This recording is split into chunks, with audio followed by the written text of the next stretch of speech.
When we came in, we found irregularities across the country. And in fact, we have a case with the DPP, who are, we're looking at scenarios that we've seen and we're investigating. And so I can't speak to it specifically, but yeah, we're taking steps. That's our responsibility. We feel that until we are able to, in a sense, make an example of rogue employees who are there stealing the resources of our people, that maybe until then it continues business as usual, and then hopefully at that point people start to get the message that we're serious. So we are definitely aiming to do precisely what we need to do to make sure that our people understand that these things will not be tolerated and there are consequences to that type of action.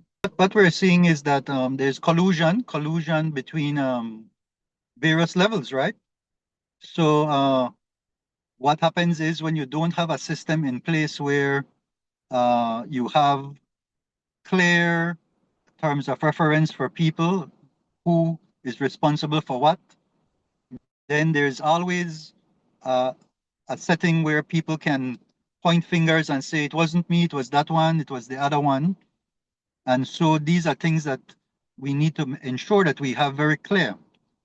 And so in the cases that we're looking at, you have persons from different levels that we're investigating. And the obvious question would be if the former minister could find himself in some hot water. Well, no, at this point, what we're looking at, as I said, is in the hands of the DPP. These are things like, for example, people coming for services at the window. Certain amount of money is collected at that level, and it doesn't reach into the coffers of government.